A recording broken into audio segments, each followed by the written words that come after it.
It's the sauce, Alexander. This is Watts. Make sure you like, subscribe, Ring General Podcast. And don't forget to subscribe to the Ring Generals, YouTube, Instagram, Twitter. Absolutely. Do it, or I will get you. And you're watching the Ring General Podcast. Turn this man around. Turn this man around. Subscribe, like, and comment. But raise a glass in the sky and salute the Ring Generals. That's right.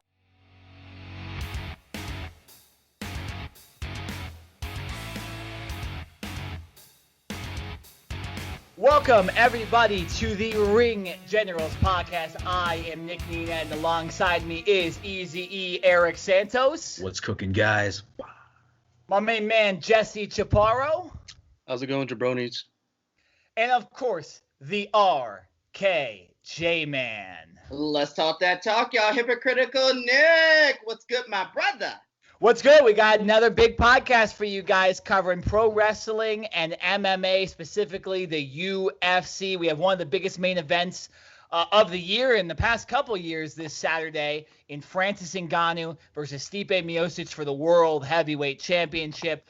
We also have one of the GOATs, Khabib Nurmagomedov, has officially announced his retirement, a question a lot of people have been asking since the beginning of 2021. He is officially retired, so we will talk about his legacy, and we will talk about the lightweight division. We will also jump back into pro wrestling and talk about Fastlane and what's going on the road to WrestleMania. I thank everybody watching our content. We've been getting record views pretty much every single podcast that we come out and record now. We want to thank our viewers from outside the United States too, because that's what's helping us out a lot. Again, if you're one of those people and you haven't liked, subscribed, and commented, and specifically subscribed, we've had a lot of new subscribers. What are you doing, right? Like, what are you doing? Just do all that stuff. It helps get our page out into the ether a little bit more by liking, commenting, and describing. Even disliking helps. Even disliking. You can hate our stuff. And just, we don't want you to dislike, but like, if you really hate our stuff, dislike as many times as you want. But I wanted to thank those people just before we started. And guys, let's get to the podcast. We have Khabib Nurmagomedov officially retiring, 29-0. He's not going to get to that 30 mark. We now have a lightweight championship match set up for one of the next few UFC pay-per-views. Michael Chandler versus Charles Oliveira. Jesse, your first thoughts on Khabib's retirement, being kind of our MMA guru on this podcast. Your thoughts on Khabib? My thoughts on Khabib, ever since the passing of his father, and he said after the Gaethje fight, he's calling it. He's hanging up his gloves because he's not going to fight without his dad, without in his corner or the side. And, it's a thing that he's been doing it since he was a kid before he entered, start fighting professionally. It's like the bond that you had with his father. So, I completely understand that. It's something you want to do, continue to do with basically your best friend, your mentor, your hero. And so with Khabib's, father passing, it was really hard on him and his mother and his family, basically. And so his mom asked him not to continue to fight without him. And he, Khabib's a man of his word. He keeps his word, and he says he's not going to come back. He will never come back. Dana White can offer him like shit ton of money, and he still will not come back. Because Khabib's got morals. He's got, expectations of himself and what his, dad would have done. So he chose, happiness, life over family. Not over family, over money. And so, he's loaded. He's good to go. He can open up his own gym. He's a coach now, so Coach Khabib could be undefeated. So, no, but congratulations to Khabib. And, he and his family went through a lot. So I got nothing but mad respect for that guy. Eazy-E. There's a lot of fights that could have happened. Obviously, there was the chance of Conor McGregor, Khabib 2 potentially happening in the future. Right. What are your thoughts about him retiring at this moment, being 29-0, with a lot of prospective big-time fighters that could challenge him, and then also him still being in the prime of his career? What's your thoughts on him retiring? Yeah, without a doubt. I think a lot of people are going to be bummed out that Khabib retired. Like Jesse said, he's set to go after retirement. There could have been a lot of guys that he would have beaten, but at the same time, he's going to stick to his word. He's going to stick to retirement. I know Dana White has been trying to contemplate him and trying to get him out of retirement and try to uh, convince the fans that he may come back or he might come back. But I'd rather hear from Khabib more than Dana because it's becoming more. I'd rather hear the source from him, not just Dana. And shout outs to Khabib for him being being the champion that he is and going out as a champion and going out as a winner. And maybe it's one of those cases where it's too soon, where he might retire early on and he's still in his early 30s, so he still has a lot to do as far as like being Coach Khabib. Either way, in or outside the ring, he still comes out as a winner. He still beat the cream of the crop of the guys in the division, the lightweight division. So, and I'm pretty sure he's going to be creating a lot of more champions when he's training in his gym. So, hey, shout out to Khabib Nurmagomedov, and we'll see where we go from here. But either way, I'm still a fan of him. I have one more thing. Go ahead, Jesse. So, him not fighting Tony Ferguson is an act of mercy. For my opinion. So, yeah, I agree with that. I agree with that too. That would have been a bloodbath in a fight we don't really need to see. All right, RKJ Man, you're a casual UFC fan, but you know of Khabib. You watched the Conor McGregor Khabib fight. It's one of your favorite fights. You always wanted that second fight. What's your opinion of Khabib retiring as a casual fan? You have one of your you're probably one of your top 5 fighters that you'd like to see in super fights. You're not going to ever see any Khabib fights anymore. What are your thoughts on him retiring? First of all, the Conor McGregor Khabib fight is the most favorite fight I've ever watched. It was the first pay-per-view I've ordered from UFC, and it's still one of the best things I've ever seen. But as far as Khabib not fighting, first of all, I don't believe his retirement is going to stay, legitimate. I don't. Like, there's too many people out there who are going to want to challenge Khabib.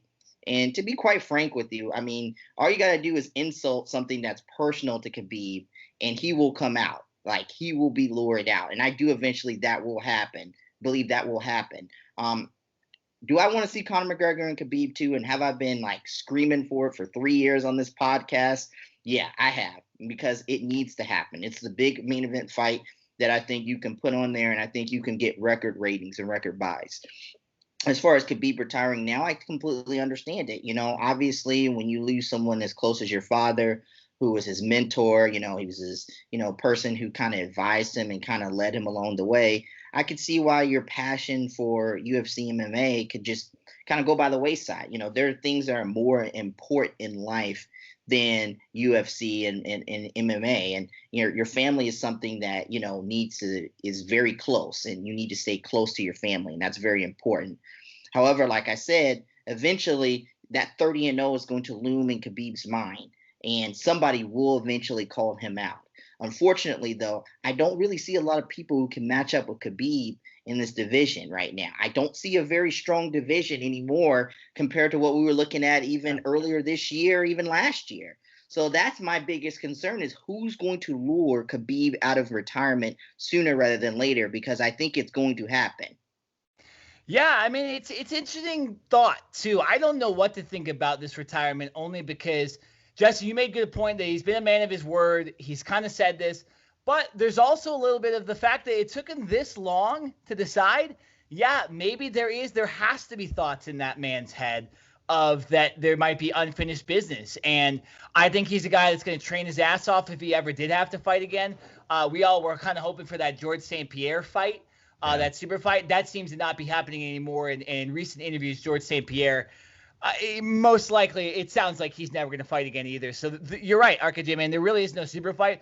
But again, if Conor rejuvenates his career, maybe that's the one guy that could bring him out of retirement. But personally, I believe he's done. Now, I want to talk about the GOAT conversation here, because Khabib is definitely one of the best fighters to ever fight in the UFC. But I have a lot of trouble saying this guy's the GOAT. And I've waited a very long time on this podcast to talk about this because obviously if the guy kept winning and starching people like Justin Gaethje and dominating people like Dustin Poirier and Conor McGregor, I wasn't going to have much of a say. Now that he's retired in the middle of his title reign, I have a little more ammo on me. And the reason is yes, Khabib Nurmagomedov has faced some of the best lightweights in UFC.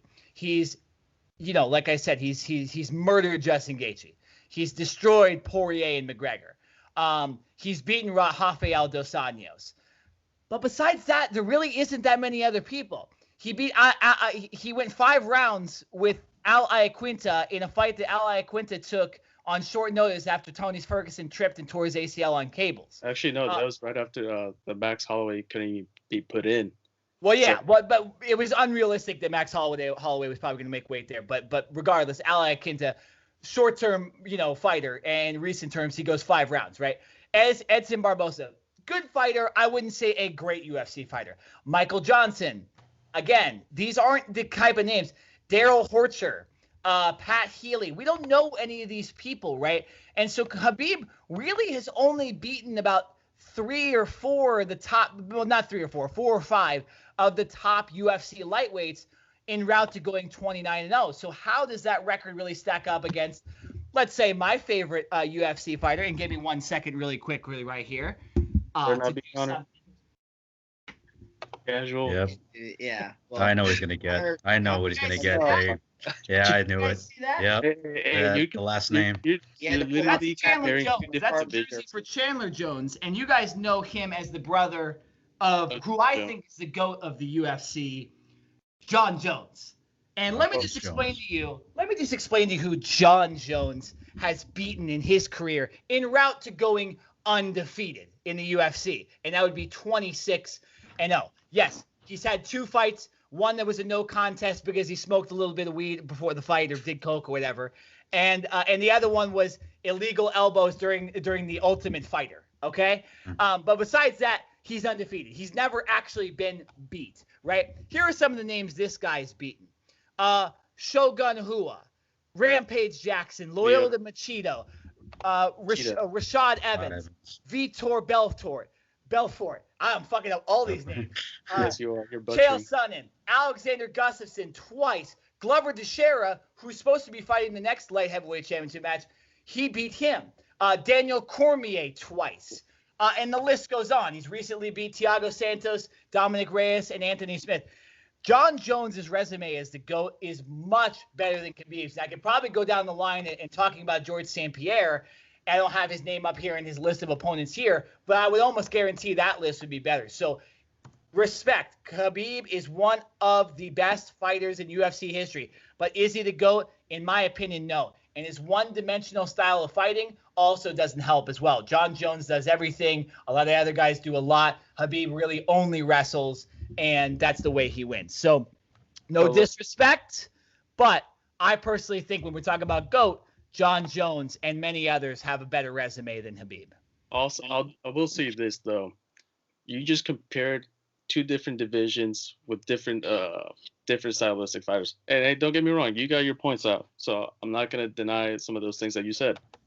But furthermore, the lightweight division is the most stacked than any other division in the roster of UFC. If you compared it to freaking Mighty Mous's reign when he was in the UFC as well, it was stacked differently. He was dominating, destroying guys left and right. And don't get me wrong, it was just a brand new division as well. So I'll give that.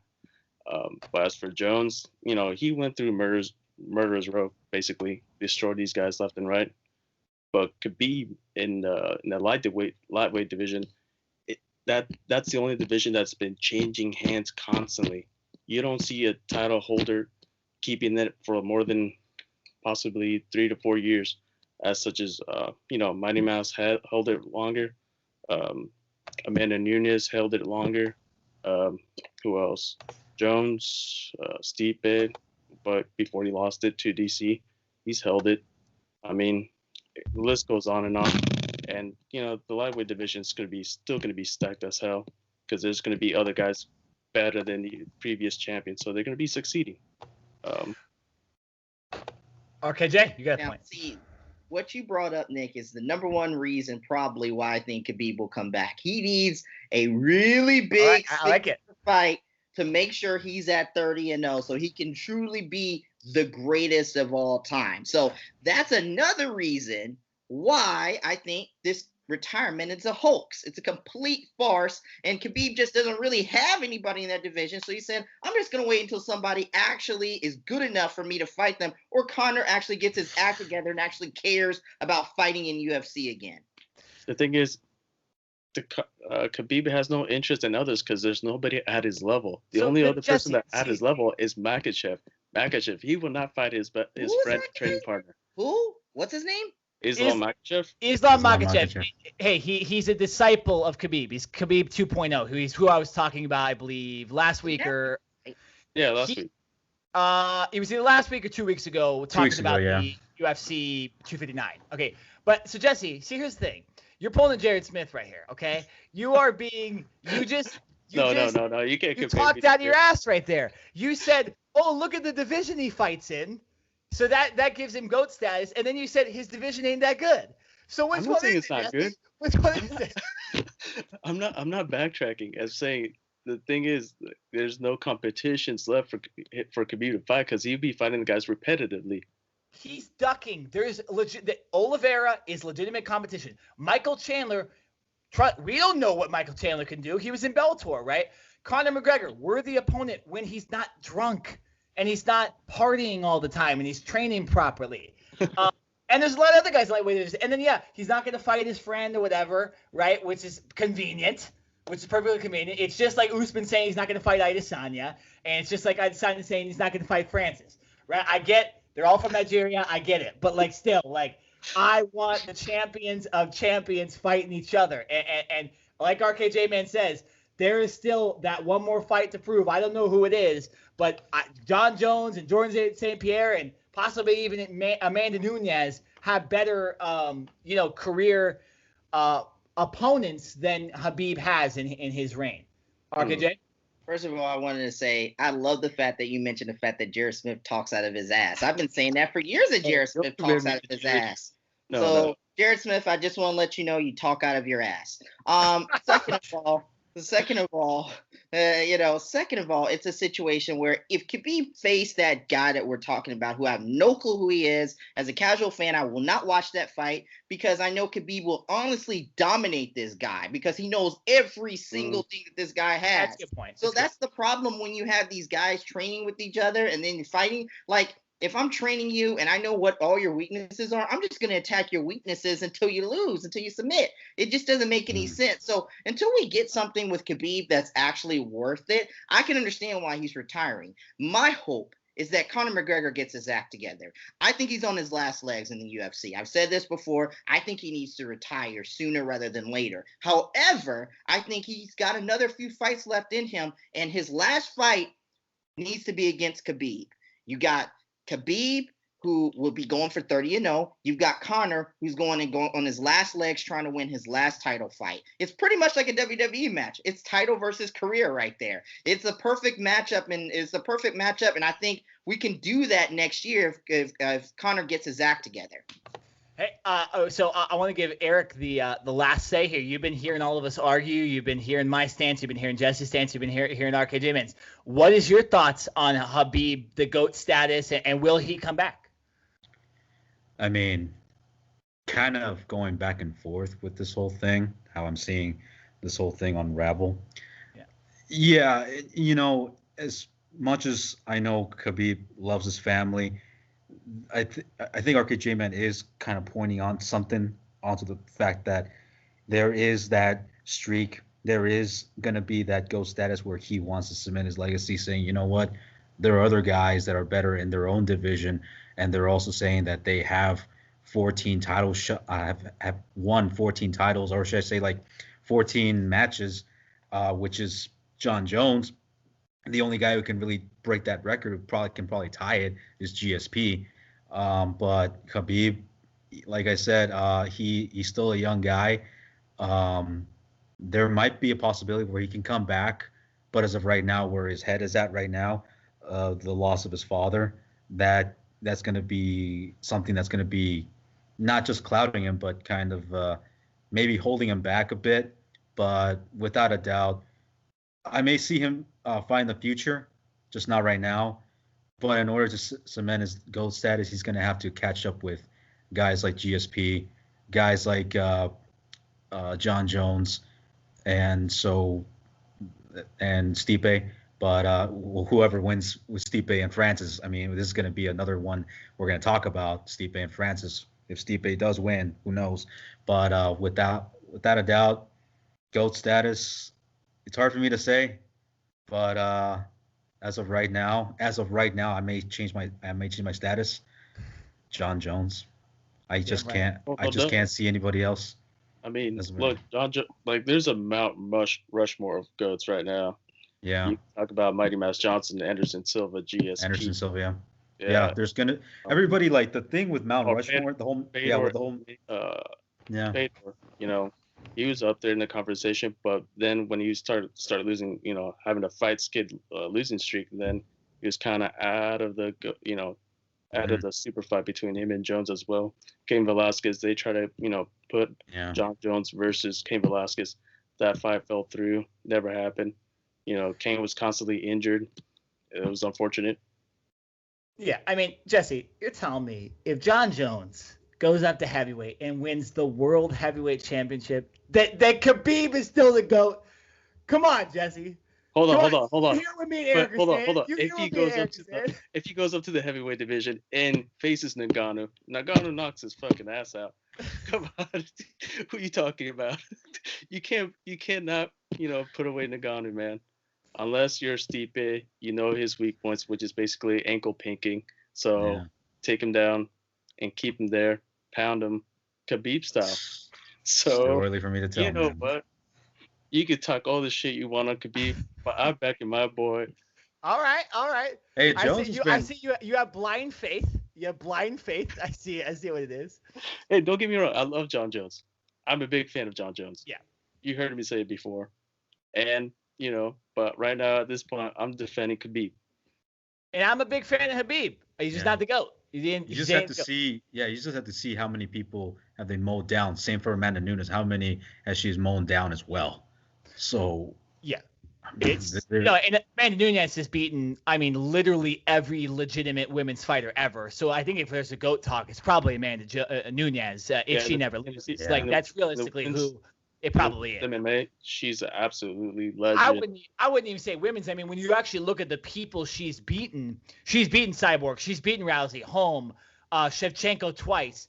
I'm sure if she fought Zhang they should be as well. Yeah, exactly. I didn't even mention Miocic Tate. So like, there's a laundry list of people she's beaten as well. But I want to get off this side because I feel like we're creeping a little bit into the UFC 260 here. We really want to talk about this main event. So let's just get on to it. The GOAT debate could be something we have a whole podcast about, but let's get to UFC 260. Obviously, like we mentioned, headlined by Stipe Miocic versus Francis Ngannou 2 for the heavyweight championship of the UFC. We did lose the featherweight championship match to COVID reasons. We'll get into that in a second. So now the co-main event is Tyron Woodley versus Vicente Luque. Sugar Shane O'Malley returns on this card after a bad knee injury. And plenty of other solid fights. Kama Worthy's on this card. Alonzo Menifield's on this card. Khabib's cousin is also on this card. So I'm sure Khabib will be there on Saturday, not being the GOAT. So let's get into this fight. RKJ, man, I'm going to give you the first take on this one because Jesse, Eric, and I think have been talking about this fight for a year. RKJ, what are your thoughts on this fight? You got Stipe, who is arguably the GOAT of heavyweights, and you have Francis Ngannou, who's the scariest human being on earth, maybe besides Brock Lesnar. What's your thoughts on this fight? So I did a little bit of research on Francis Ngannou because right now he's my second favorite fighter besides Conor McGregor right now. I just love that man and how he just comes in looking to rip somebody's head off. But I have to be quite frank and quite honest. If Francis Ngannou goes 5 rounds, he's going to lose this fight. He's going to lose this fight either through a unanimous decision, or he's going to get knocked out, or Stipe is going to get him on the ground. Because in his last 2 fights that he's fought, whether it was against Derek Lewis or whether it was against Stipe 3 years ago, those both went 5 rounds and he lost the fight. Granted, it was a unanimous decision, but it still shows that Francis Ngannou doesn't necessarily have that conditioning that we see a lot of these guys have. And partially it's because he's been knocking people out most of the time. So you're not even going to get to midway of the first round because the guy's already knocked out. How long did it take him to knock out Rosenstruck? About like 25 seconds. Yeah, 25 seconds. Yeah. I Like a mean, minute.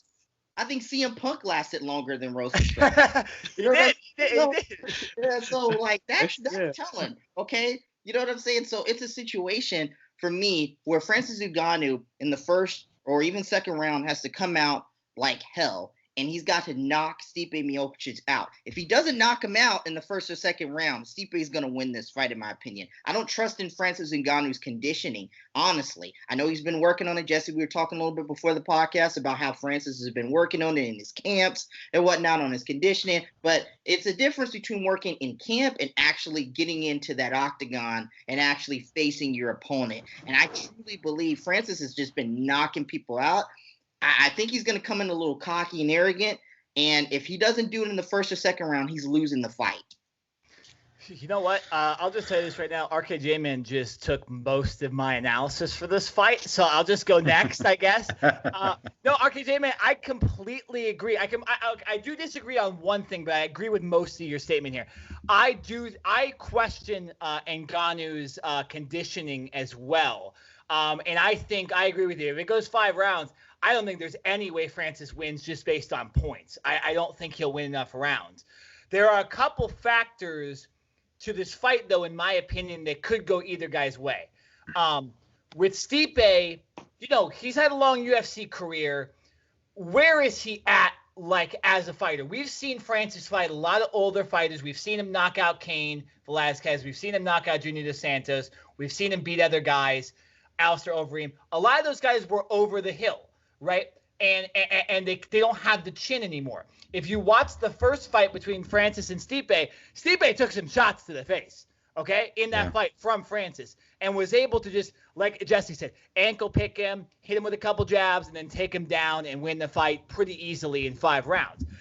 But does he have that same chin? Now, in Stipe's case, why wouldn't his old strategy just work? RKJ Man mentioned that there was a lot of short fights. Yeah, we don't know where Francis's conditioning is, and he's still wailing at guys. He's still throwing no caution to the wind, right? He's going out there like Jeff Hardy, and just hitting everything left and right, and just doing whatever's possible to win. But in a UFC heavyweight championship match for 5 rounds, that might not work. So RKJ Man, I disagree with you that I think he should implement that strategy of going all out and balls to the wall, because it didn't work in his first fight, and I don't think it can work against a top UFC heavyweight. Go ahead. First of all, are you telling me that Francis Ngannou is the Black Jeff Hardy? No. No, hold on. Okay. All right. Yeah. All right. So look, here's the situation. I think Francis Ngannou in this second fight needs to come out with something that has not been used very much in his game, as far as I know of. Maybe you guys can correct me. Is his wrestling skills. If you're in training camp, I expect if you're going to face somebody else again for the second or third straight time, I expect something different from you. You have to pull out something different where your opponent says, oh, I wasn't expecting that, and it catches him off guard. If Francis Ngannou can get Stipe on the mat and wrestle him for a little bit and tire him out a little bit, that's even better. And you know what it also does? It gives Francis Ngannou time to rest too as well, on the mat too as well. He can get his conditioning up, so maybe if he goes in these later rounds, he's not so winded. Yeah, I mean, there's a lot of factors to this fight. Now, I want to go to Eric here, because Eric, again, you right before the podcast, you said I asked you, can you believe this fight is actually finally happening? And Ngannou's getting a heavyweight championship shot again. He's a lot older. He's a lot more of a veteran of the UFC. He was very, very green in that first fight. Your thoughts on what we've said as well, because RKJ Man's making a lot of good points here too. What we've said, and then your thoughts on the fight overall. Yeah, obviously I'm waiting. I have waited for this for a while now. So this fight between Francis and Stipe, I think we can all agree that the match between them, the first time they first encounter, it didn't go under the favor for Francis.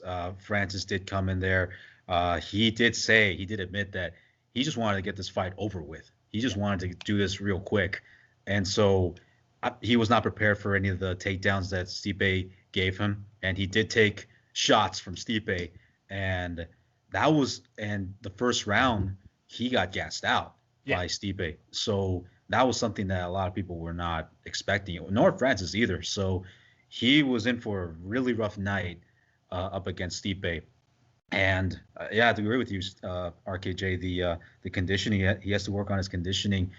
He should. That's one of the things he should have done in the first time, and also could have countered any of his moves from Stipe. But yeah, Stipe was just a well-rounded fighter that night. He was just a better man. And then moving on to the next one that Francis had with Derek Lewis. But that one, he came in there kind of hesitant, because he was just still suffering from that last fight that he had with Stipe. So in his head, he was not all there, and so that's why he lost the match up against up against Derek Lewis. So, and plus it was a boring fight, so a lot of people hated it, but still it gave momentum for Francis to just pick apart everyone, and then that motivated him to get the title shot. And so this is going to be a different Francis from what we saw when he went up against Stipe. This one seems more of a focused Francis. This one seems more of a determined Francis, a much more of an improved Francis from 3 to 4 years ago that he had with Stipe. And with Stipe, he beat DC, and he said to himself that, I'm here to prove people wrong. That's what I'm here to do. And so he proved me wrong with the second encounter when we saw him up against DC. And then he did that again with DC again last year. So this is going to be a tough one for Stipe, but I think Stipe, he's probably going to underestimate Francis in this one. Don't get me wrong, I love Stipe and all, but I think Stipe is he may be underestimating this determined, more focused Francis. There you go, RKJ. Look, I'm sorry, Jesse. Real quickly, let me just say something. And I'm not trying to be mean to you, Eric, when I say this, okay? This whole thing about Francis coming in and that Derek Lewis fight being hesitant because him losing to Stipe is bullshit, okay? If you're going to face somebody for a championship match in this point with Stipe, Francis Ngannou has been whooping everybody's ass in under 60 seconds or less, okay? Yeah.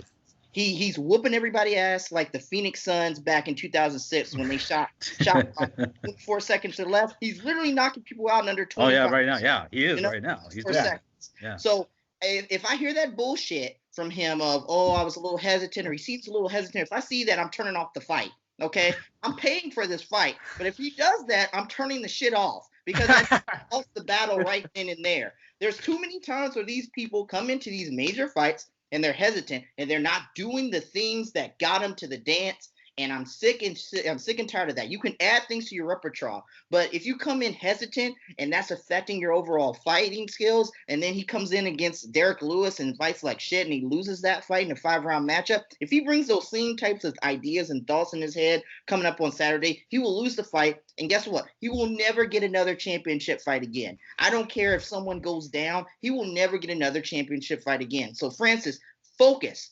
Black Jeff Hardy. Focus. All right, Jesse, I did this to Eric the last time we talked about this fight because I want to just hold you out. You've been waiting for this fight for a long time. I did it to Eric last time. I'm going to do it to you now. I did it to you now. So your thoughts? You've heard a lot of good stuff from all three of us. What's your thoughts on this fight? And I'll let you be the first one to pick a winner. I mean, well, you guys basically, with your analysis, you guys actually got up pretty damn good points, and some of them you guys took from me. But I'll say this though. As for RKJ saying that how well conditioned is Francis Ngannou going into this fight, and and Eric saying how's his mentality, where's he's at, does he does he have his head on straight for this fight as well? And Stipe coming back, you saying it yourself as an older guy, basically he might not have the same chin as he once did before prior to the during the first go around. And so those are the things that are in question coming into this fight. Does Stipe have the same chin, or does he have the same attitude as he did when he during the first fight? As Francis Ngannou, has he gone better on his takedown defenses? What's his conditioning like? Stuff like that. But I'm gonna say this for this fight. If this goes around past round 3, or during round 3, it's basically going for leaning on Stipe's favor. No disrespect to Ngannou, but Ngannou as well. If he could knock out Stipe in the first 2 rounds, the belt is his. But going to this fight, I'm gonna go with Ngannou for knockout round 2. RKJ, I'll let you get a second pick. I'm picking my boy Francis Ngannou. My new nickname for him, thank you, Nick, the Black Jeff Hardy. I'm picking him in the first round. I'm picking him with a flurry of offense in the first round. If he goes past the second round, he's losing. But I'm picking Francis in the first round. You know what? I'll take my answer back. I'm gonna go with Stipe. Wait a minute. What do it? Jesse. Hold on. That's not how we run on this podcast. Yeah. I know you're new and whatnot, but we don't do that. We don't take our answers back after we've done it, okay? That's not how we do it. Explain yourself. Come on, man. I just think Stipe might be going to ankle pick him. so and big boys lose balance easily, okay? So if Stipe goes after his ankles or goes for a takedown, what's Stipe gonna do? I mean, what's Ngannou gonna do off his back? Like, we haven't seen him do anything off his back, to be honest. We haven't seen him anything near close on his back. So, and the closest thing we ever got to see was Stipe versus Ngannou the first fight. So, and Ngannou did have no answer at all. So, I'm gonna go with Stipe. Ground and pound if he wants, but it's basically gonna go like all 5 rounds. All right, I'll get my pick on this.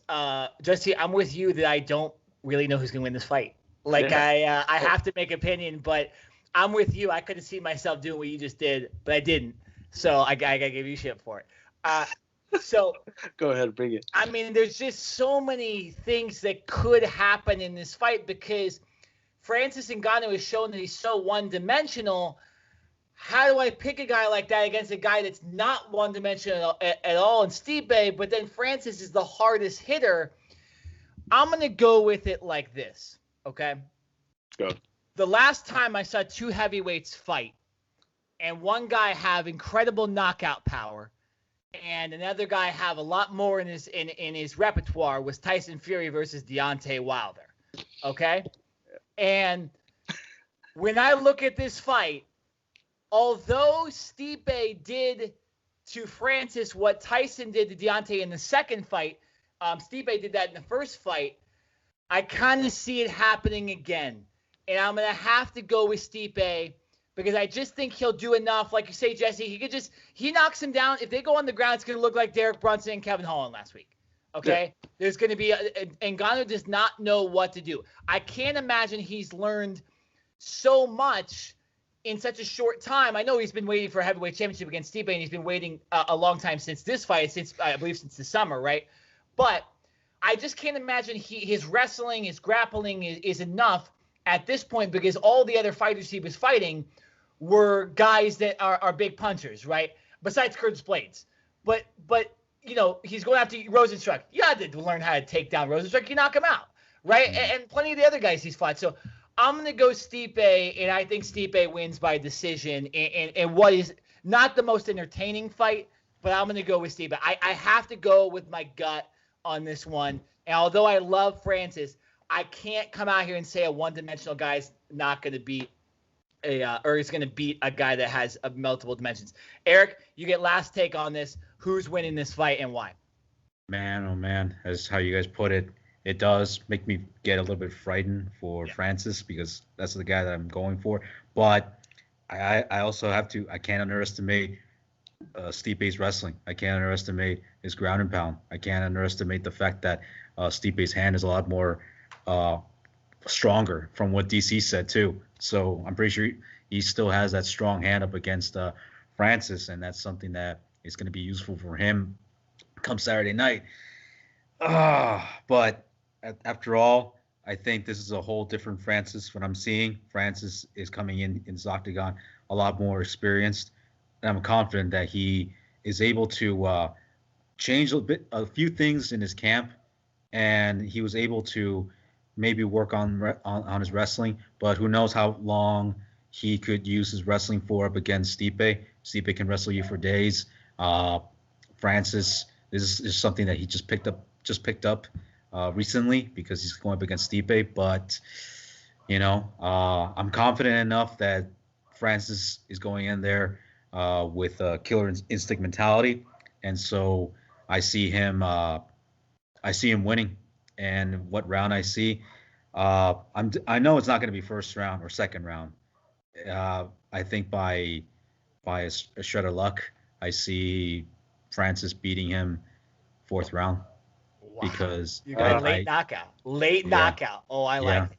Oh, a surprise one. I see more of a surprise one. I think Francis is going to lure Stipe as much as he can and see what he can do, and then that's when Francis, as the predator that he is, he just comes in and just does the uppercut.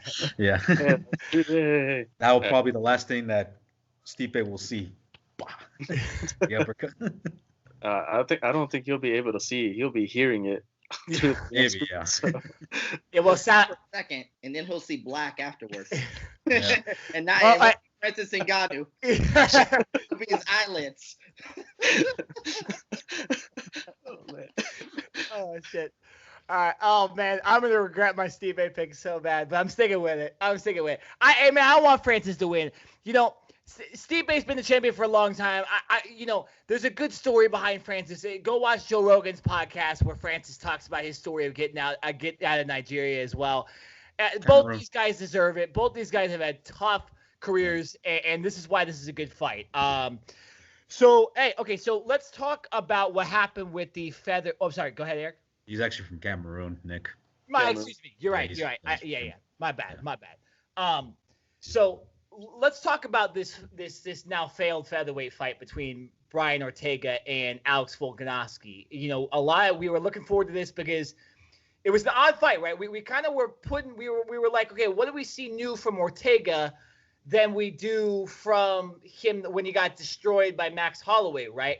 Then we got Volkanovski who beat Holloway pretty bad the first fight. Then most of us think, or all of us think, Holloway won the second fight. And so we're wondering why maybe Max Holloway isn't in as that third opponent. Now we have Volkanovski testing positive for COVID after a couple of negative tests. So maybe it was a false positive. We don't know. But there's one thing to think about this fight that I want to pose to you guys, okay? So the fight's not happening, okay? And it's not happening anytime soon because Volkanovski likely is going to have to go back into New Zealand, and the restrictions – Australia. So he is going back to Australia, right? Yeah, he has to go back home first. But those countries that have had very limited COVID issues, the quarantining is crazy. Ask Dan Hooker. He was gone for about 2 to 3 months from his home just to get ready for a fight because of quarantine. So we're not going to see the featherweight championship defended for a long time. Does anybody else think that maybe in a month or two we put Max Holloway versus Brian Ortega 2 as the interim featherweight championship fight and just get that championship rolling? Because if we can't have Volkanovski just sitting with the title in Australia quarantining, right? Yeah. I know you can't do anything about him testing positive, but I think the easy fix for UFC here is to place Max Holloway, who we all think realistically should be the featherweight champion right now, in an interim featherweight championship. Does anybody disagree with that? Actually, I do not disagree with that. It's a very good assessment right there. He's one of the top contenders for the division. Him and Ortega on a win streak.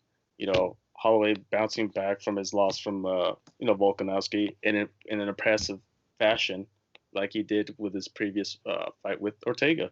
I mean, these guys been putting up great performances. Ortega knocking out Zombie. He's knocked out Edgar. He's knocked out who's who. He's went through a list until he came across, the Blessed Express, and the Blessed Express basically put him away, and he had no answer for that. And then hopefully he may have an answer for the Blessed Express, but we don't know. So if that fight with Volkanovski does not happen, in the near future, might as well put on Holloway and Ortega too for the interim title, title fight. So granted that Holloway could get his rematch for the second time, I guess, or third if you want to say it, and see what goes down. By the way, before we move on with this whole podcast, we talked about super fights with Khabib, and Jesse, you mentioned somebody that was supposed to fight him. Yes. Why couldn't Max Holloway go up to 155 and fight Khabib in a super fight if he does indeed keep this featherweight championship for a while and show he truly is the dominant fighter? I think Max Holloway is one of those guys Khabib never beat. Right now, I know it's a different weight class, and Holloway looked small and didn't look good against Dustin Poirier, but Max Holloway is a monster, and that might be a fight if Holloway can keep up a streak of wins that Khabib maybe comes out of retirement for if Holloway can somehow win the lightweight championship at some point. I think Holloway would probably have to win the lightweight championship, but I would love to see Holloway versus Khabib. Even as a fight, even more than Conor. As a spectacle and entertainment, well, hold on, RKJ, I know. As a spectacle and entertainment-wise, Conor versus Khabib all day. Fight-wise, Holloway versus Khabib is my favorite going in, even more than Chandler, even more than Poirier, and even more than Conor because he's already beaten Conor. And he hasn't beaten Holloway. You're basically preaching to the choir here. It's actually one of my it's one of the fights I was looking for before the Iaquinta stepping in and taking over on a very short notice. It's actually the one I've been looking for, but due to health issues, Max couldn't compete against Khabib, even though Max himself saying, I think he was concussed around that time too. So, Max Holloway is a damn true warrior. He'll go in there concussed with with a messed up arm, broken hand, whatever, you name it. He'll go in there and, fight to the best of his ability, health-wise. Well, we won't stop shitting on the New York State Athletic Commission because they make it really difficult for anything to happen. We all remember Masvidal and Diaz ending in a stoppage of a doctor stoppage, and we all remember Max Holloway not being allowed to fight because, it just, what I'm saying? It's like. But anyways, to the point that you're kind of saying, it's one of those super fights, also a fantasy fight. You can say at this point right now, but like I said before, Khabib's not going to come back, but there's going to be another interesting fight. Holloway could be fighting Conor at lightweight, or Dustin Poirier for the third time, but that's not going to happen as well because Poirier beat him twice convincingly. There's a lot of interesting fights for Holloway in the lightweight division, but he's going to have to get beefed up a little bit, given there's like a different punching power in each division. Yeah. And he's more technical than any of them that I've seen in the past. Besides when he came across Poirier. So Poirier had answers to him and he gave it to him. But so I think we all agree. I think the featherweight championship should be defended between Brian Ortega and Max Holloway interim title fight. Nobody would complain. It gives Holloway that easy in for that trilogy that Volkanovski doesn't want to have. With Holloway being the interim champion, Volkanovski would have to essentially get stripped of the title in order to not fight Holloway at that point.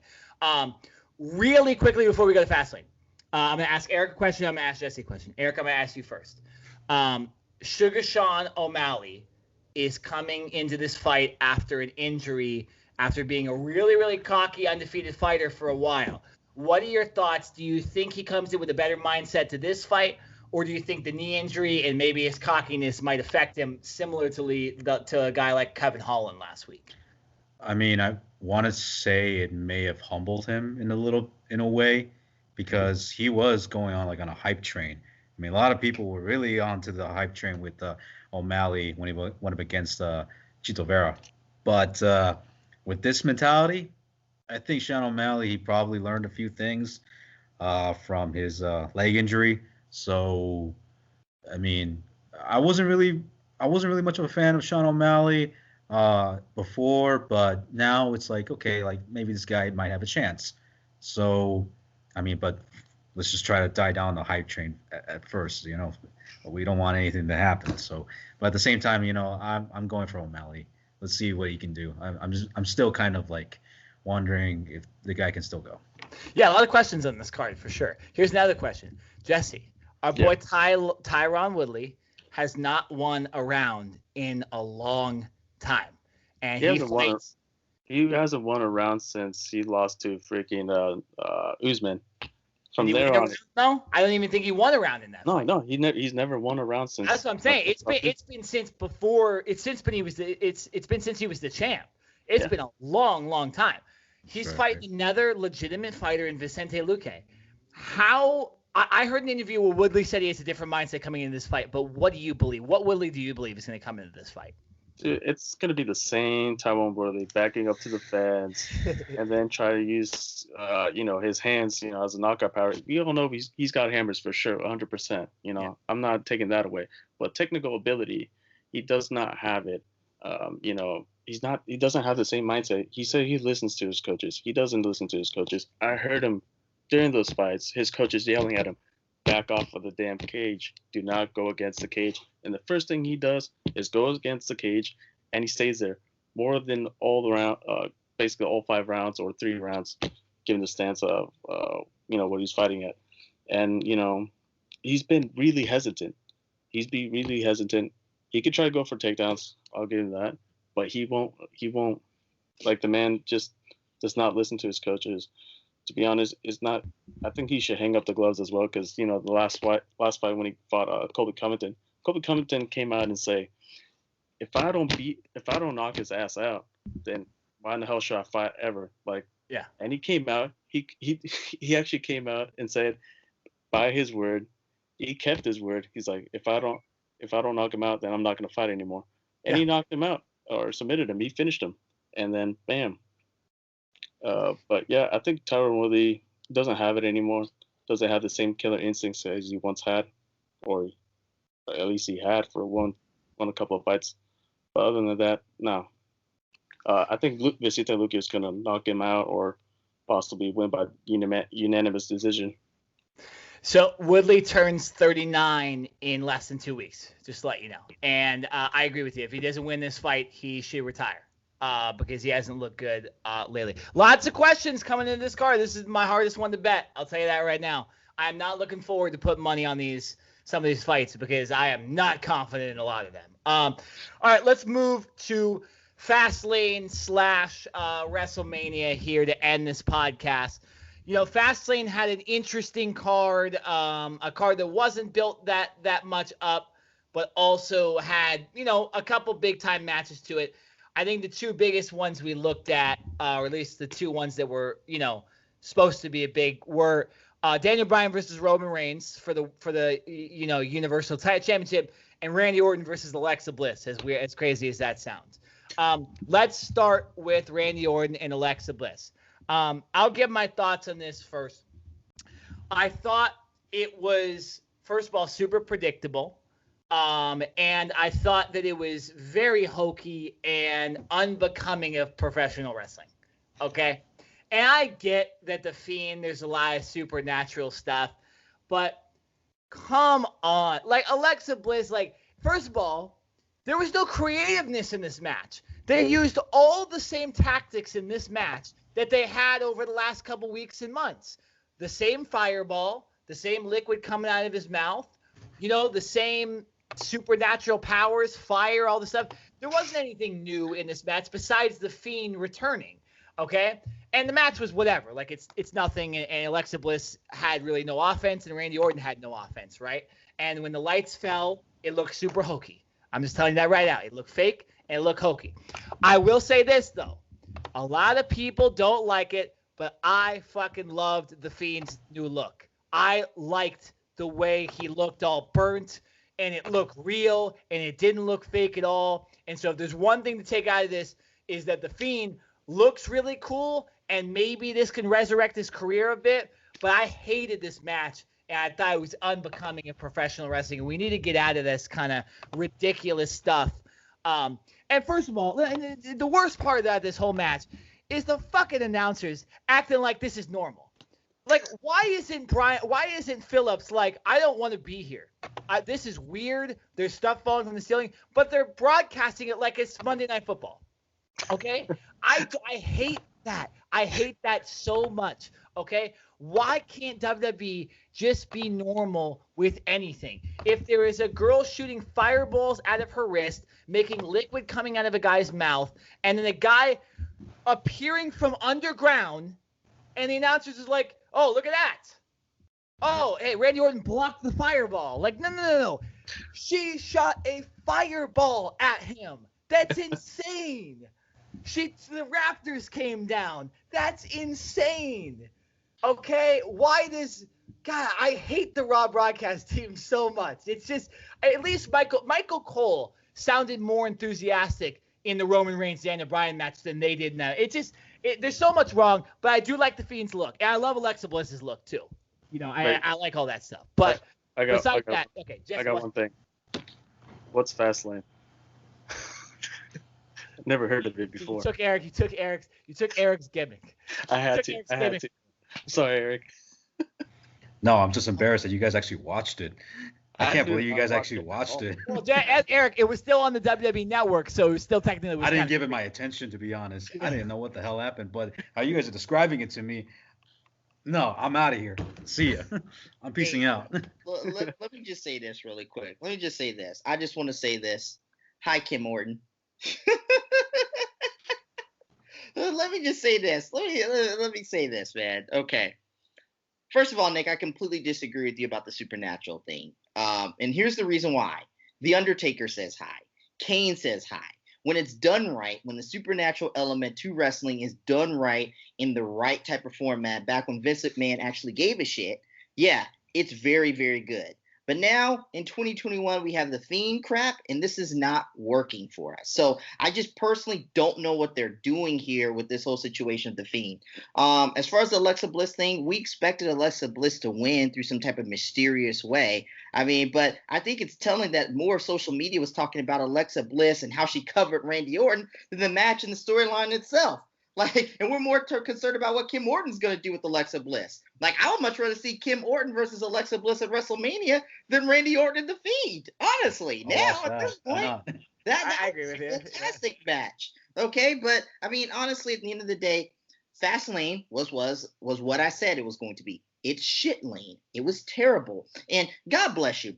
Nick, please zone in on me real quickly when you're editing this, okay? Okay. If you think it's a smart idea to spend your stimulus money, something we just barely gotten, something we had to fight for. And I'm not going to get political here, but both sides had disagreements on the situation. And so you're going to take the little bit of money that you got, and you're going to spend $1,400 on this generic ass card for WrestleMania. You are the problem, and your ass is going to stay broke for a very long time. And I know I'm not supposed to be shitting on the people who are viewing us. That is Podcast 101, Broadcaster 101. But you know what? Fuck the rules. I'm the RKJ man. I do whatever the hell I want to do. The fact of the matter is this card is shit. Fastlane is shit. I'm not going to watch that shit. And if you want to go ahead and go to that shit, man, risk COVID and risk not getting any, and risk getting something, and risk sitting behind the stadium, the Stadium Titantron or whatnot like that, and being in a terrible situation. God bless you, but that shit is not for me. This whole card to WrestleMania, this whole build has been terrible. And I'm so pissed off that people on Friday and Saturday and last week were spending all of their stimulus money, because you know that's what they were doing.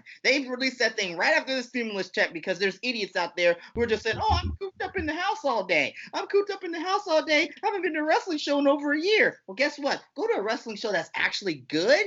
And maybe I wouldn't criticize you and it'll be worth your dollar. But instead, you spend $1,400, something we might not get probably ever, because we got some greedy people in Washington who are going to say no to everything. And guess what? You're going to spend your money. You're going to be disappointed. You're going to be like how I feel when I go to the okay, and I'm going to go in there. I'm going to think it's good, and the chicken's going to suck and be dry. Old school Ryan Rants there. Eric, so I know you didn't watch Fastlane, but when you look at Daniel Bryan and Roman Reigns and this match ending in, some fuckery, the ref being knocked away, Edge getting involved, Daniel Bryan technically making Roman Reigns tap, does it make you more excited that Daniel Bryan's going to be involved in this main event? Does this do WrestleMania a little bit more justice for you, that at least on the SmackDown side in the main title feud, they've done a pretty good job? I mean, look, I have more faith on the SmackDown side than on the Raw side.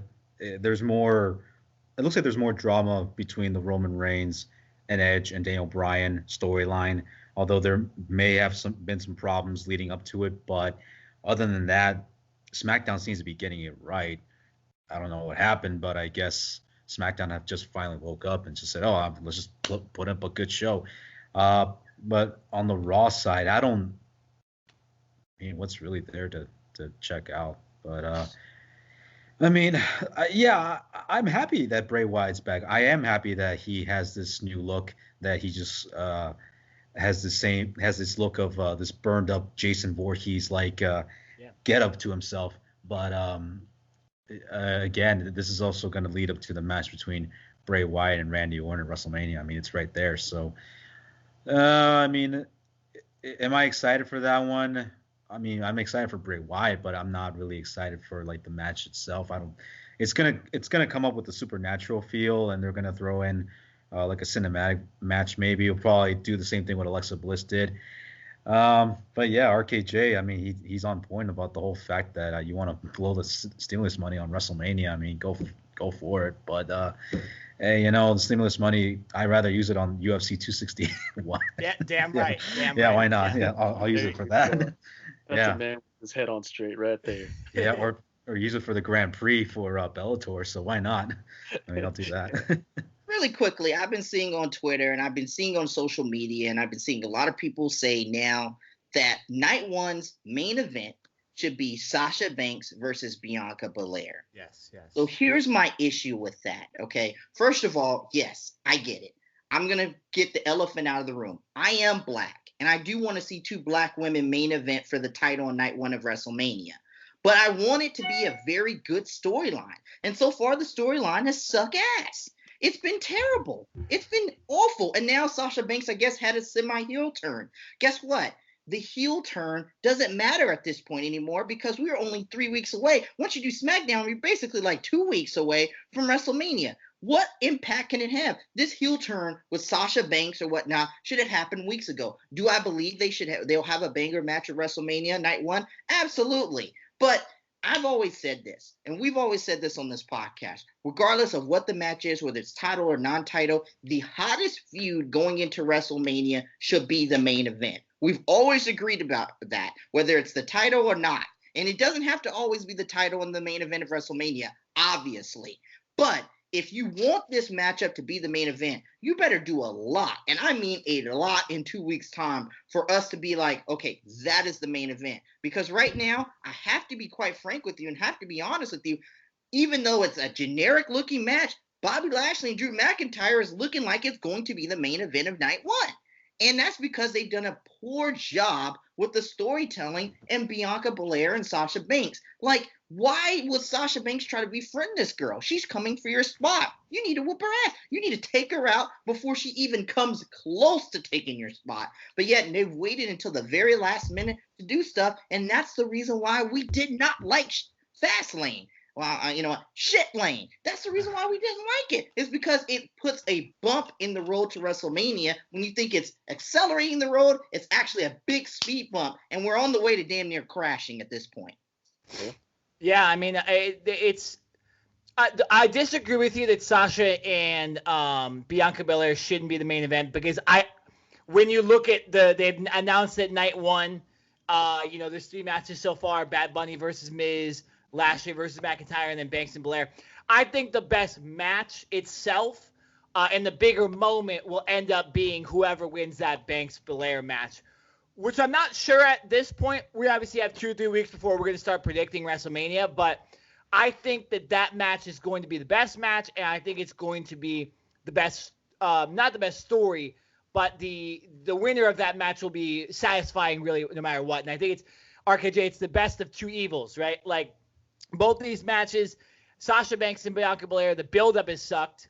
And Bobby Lashley and Drew McIntyre, there really hasn't been that much buildup at all. So it's like, okay, well, at least there's been buildup with Banks and Belair, so let's make them the main event, right? Like, so I think it's the better of two evils. I agree with what you're saying. I just think as far as night one, you're not going to get a better match than that. And the winner is pretty satisfying either way, in my opinion. Jesse, what's your thoughts on WrestleMania looking in from about 2-3 weeks away? We have, like I just mentioned, night one. So far, we got McIntyre, Lashley, Banks, Belair, and we got Bad Bunny fighting Miz. Night two, we got Fiend versus Orton, Asuka versus Rhea Ripley, and Roman Reigns versus Edge with what we think is likely going to add Daniel Bryan. What's your thoughts on WrestleMania after Fastlane and what went on there? To be honest, I did not watch Fastlane. Like even Eric said, what's the whole point watching Fastlane when you're going to be watching WrestleMania? If you're going to be blowing your wad on freaking on WrestleMania and not pay for UFC 260, then you're insane. You're insane. 261. Thank you for correcting me here. Well, both events. One is a live event with fans, and then the other one is. But anyway, $1,400. Just spend it on both events. So you got $1,400. I'll say this, RKJ. I agree with you. I would much rather spend my money. Like, I would spend the $200 that it costs to get the next 3 UFC pay-per-views. Like 100 times I would spend the $200 just to watch those pay-per-views than I would to go to WrestleMania this year. I mean, RKJ, he just spent his money on his haircuts. So, I mean, that's also good. That's also a good one. There you go. Damn, see? Look at that boy. Hey, I got a haircut too, but mine looks like shit. So I need mine. And you need to go and ask for your money back, bro. I cut my own hair, man. You need to go ask for your money well, back. I haven't taken a shower today yet, though. I haven't matted it down. So I'm just not fair. No, but anyways, but back to the point. The event with Bad Bunny and Randy Orton, you said. Bad Bunny and Miz. Miz. I mean, I'm not gonna watch that. I'm not gonna watch night one. If you got Bad Bunny and Miz, I'm not gonna watch it. I like Miz, but I just don't like how this is going to be. It's like I said before, a celebrity versus a professional wrestler. It's just horrible. It's just dumb. I mean, I'd rather watch the second night and I'll be happy with that. But it's like me paying for the prelims and not paying for the main event card. So it's horrible, man. So. Okay, Jay. Really quickly, in regards to my barber, shout outs to him. He said he was going to take a look at our podcast. So shout outs to you, man. Like, comment, and subscribe.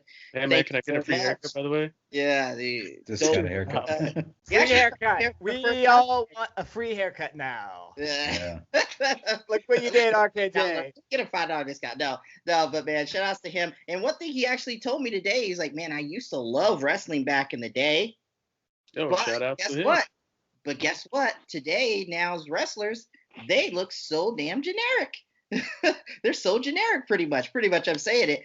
So, it's a situation where this card is generic. You look at the pay-per-view posters, generic. And really quickly, Nick, in regards to Sasha Banks and Bianca Belair, just so we're on the record, I really want it to be the main event. I'm not saying it shouldn't be the main event. I want it to be the main event. I just want the build to be better. And I sensed the build was going to be bad when Bianca Belair came after winning the Royal Rumble on SmackDown and had that crappy promo. I sensed the build was going to suck.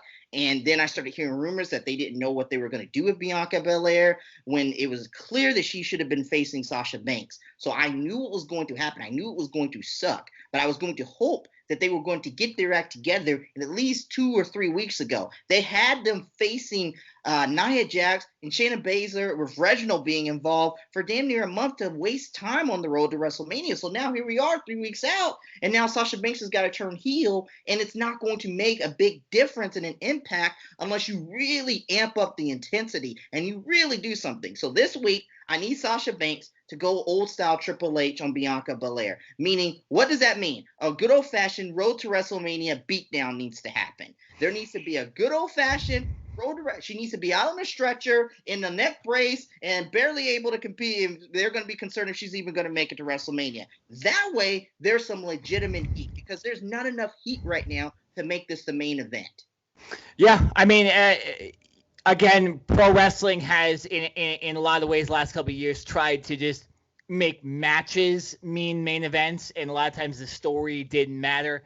The case in point, Goldberg and Brock, being the main event of WrestleMania 33, when, Jericho and Owens, the story had been a lot better. A lot of other stories had been a lot better in Randy Orton and Bray Wyatt at that point. And there's been plenty of other WrestleManias where the story didn't build up to being the main event, and plenty of other pay-per-views. So it's going to happen. Again, they have 2 nights, RKJ. I think the main event of the entire thing will be Roman versus Edge and Daniel Bryan, which is awesome. That's a great match. And good story of Edge, Roman, and Daniel Bryan being in the main event of WrestleMania after what all 3 of those guys have been through in their lives. So Eric, I'll give you last say on what your thoughts are. You didn't watch Fastlane, but what's your thoughts on just WrestleMania in general coming up? Just a little preview, a little bit like before we do our official preview in about 2 weeks. Well, as we can just talk crap about the storyline as much as we can, but to its credit, sometimes the events can prove us wrong. Sometimes the matches can prove us wrong, leading up to a bad storyline. It can go either way. We can have bad storylines, great matches at the pay-per-view. Great storylines, bad matches on the pay-per-view. So it can go either way. But, let's just hope it's one of those scenarios where it's a bad storyline leading up to this whole thing, and then good show, good match at the end. So stay tuned for the next episode for that. RKJ? Look, I'm going to make an analogy. Okay, I've made this analogy before. The road to WrestleMania is like the foreplay. WrestleMania is the sex. Right now, both are terrible. They're both terrible. And that's how it did. Nobody's getting any on the road to WrestleMania this year. Nobody is getting any. Good. We got to end on that, right? We got to end on that before we get in trouble. All right. Hey, guys, good podcast today. Again, next week we will be, we'll be looking into pro wrestling. We'll be recapping if Ngannou and Stipe won. We'll update you guys on when we're going to be releasing another podcast. If you want to go back and listen to the last couple podcasts, you can. Just check out our page, The Ring Generals. Again, like, subscribe, and comment. But I'll let RKJ take over to finish the podcast the way it should finish. Hey, man, shout out to all those people on Facebook who are commenting. But do me a favor. Copy and paste that comment over to our YouTube channel, okay? Like, comment, and subscribe. But as always, raise the glass in the sky and salute the Ring Generals. Oh, yeah.